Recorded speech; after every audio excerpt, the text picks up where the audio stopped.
Het jy ook al soos ek gevoel, ek het net genoeg gehad, ek is net in almal se pad, ek wil nie meer nie, ek kan nie meer nie, ek wil net opgee. Want ek het so gevoel, hierdie jaar was regtig vir my 'n baie moeilike jaar. En hoe verder het gegaan het, hoe meer depressief het ek geraak.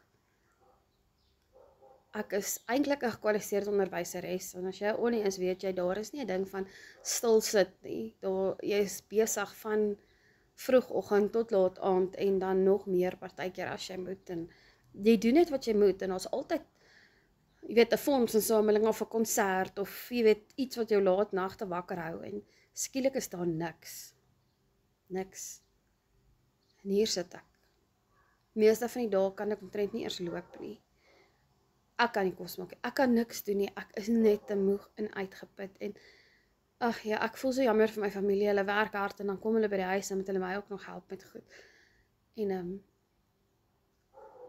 net om uit die realiteit uit te kom, het ek begin TikTok scroll, en ek het afgekom op die legacy builder, en aanvanklik was ek, is nog 'n scam, bla bla bla, en ek het 'n familielid van my gevolg, wat dit doen, en ek het gesien hoe sy transformeer, van 'n hartseer stikkende gebroke ma, na 'n sprankelende self toe, en dit was vir my genoeg motivering om te sê, weet jy, ek moet hierdie 'n go gee, en ek het aangesluit by die legacy builder, en ek moet vir jou sê, ek het so baie dinge geleer, en dit gee vir my 'n purpose, dit gee vir my iets om te doen, om waardig te voel.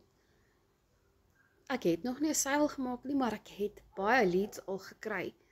Jy weet, net om te sien hoe jou views groei, om te sien hoe followers groei, om te sien, jy weet, mense hoor jou storie, maak klaar 'n verskil. Dit verbeter jou selfbeeld. En as jy lus voel om iets nuut te leer, wat ook potensieel vir jou kan geld in jou sak sit, en dit nog in dollars, dan los vir my die woord moeg in my comments, en ek gaan vir jou meer inligting gee. Lekker dag.